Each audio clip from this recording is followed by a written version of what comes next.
We're driving cars on a Mars tonight.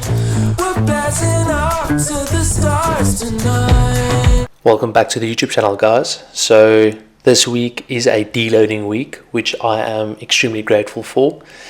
It's been a 3-week build up and 4th week deloading. I've been doing this my whole life through our training, in between my schedule, doing 3 weeks. 4th week is a deloading, essentially until game day, which is the marathon that I'm doing on the 29th of November.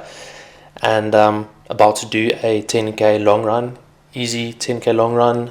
Gonna do 5k's out, which is just before the famous hill, the Bloemfontein hill, and then, as you guys know, and then gonna come back, easy 5k's back. So really looking forward to that. I'm doing a 14k long run on Saturday, which is quite nice. Did a 18, quite a strong 18 last weekend. This weekend only 14.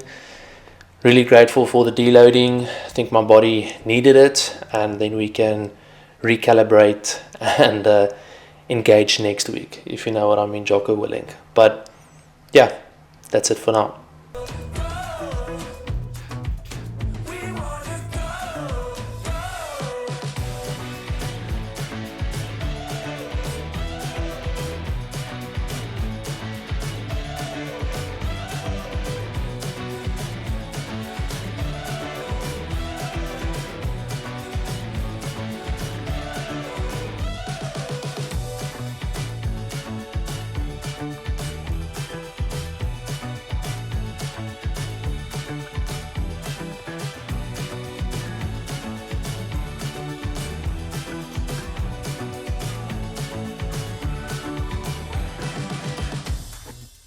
We're driving cars on a Mars tonight.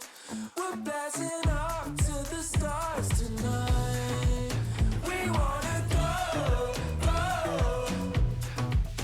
We wanna go, go.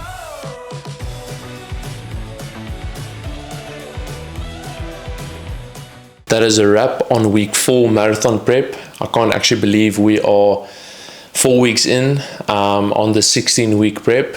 This has been quite an interesting adventure. Just wrapped up a 7k run. Supposed to be a 6k easy run, but I did 7. And yeah, some post-run thoughts. This week I listened to the Founders Podcast again, one of my favorite podcasts, and the latest show was about Elon Musk, and specifically on how he ran his companies. And yeah, he just the narrator of Founders Podcast goes through the autobiographies of these amazing entrepreneurs that stood the test of time. Yet Elon is not dead yet. He is still very much alive, but his business is definitely something to be studied, and how he accomplished his achievements. And the one thing he mentioned throughout the podcast is Elon being maniacally obsessed about things. He's also very impatient. If you know me, I'm also a very impatient guy when in terms of achieving things. If I want something, I want it now. But he kept on hammering about being maniacally obsessed about the things that need to get done. And I just thought, if I can just apply a little bit of that into my daily life, just a little bit of that obsession, applying myself in the work that I'm doing, the passions that I do have, ticking the boxes that I need to tick to achieve the things that I set out to do, I can definitely get somewhere.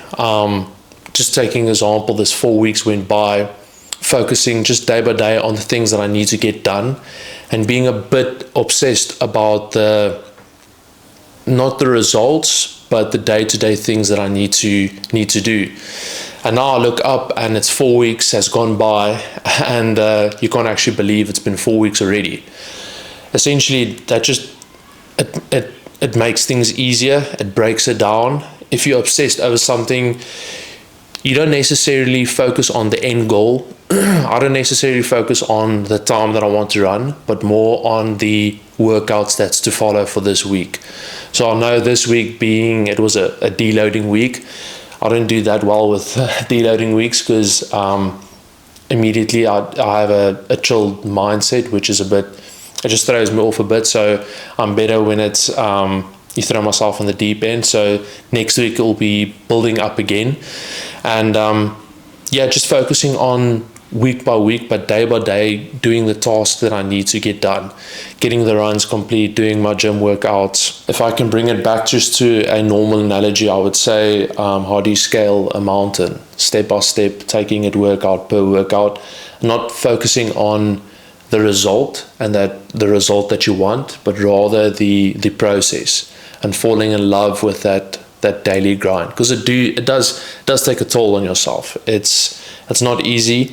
I think it comes a bit easier for myself because I love movement. I love moving my body, pushing my limits, seeing what I'm capable of. This being my first marathon, I am obviously, the motivation is there, but it takes discipline. It takes discipline to do it day by day and completing it, because essentially I know if I come on week 16 and it's D-Day and it's race day, I want to know in the back of my mind I've given it truly my best. I've given it absolutely everything, and breaking limits, see what I can achieve. I've never thought that I would compete in a marathon. I just thought this is something that small light people do, and necessarily not rugby players, but here I am setting a goal for myself, seeing if I can do it, and I'm falling in love with the process. And just bringing it back to what Elon said and being maniacally obsessed, I don't know why that just stuck with me with the run now, but I'm definitely going to start applying that to my life and see if I can, because essentially this is a problem that I want to solve. I want to do a marathon, and I want to do it in this time. So what do I need to do? I need to break it up in certain steps, like I mentioned, day by day, completing the tasks that I need to get done. 12 weeks left. Super excited what lies ahead. Stoked about the progress this far, but never satisfied. Going to keep on pushing, keep on grinding, and keep you guys in the loop. And if you like this video, like, subscribe, share, do whatever you want to. I truly love making them, and see you in the next one. Cheers.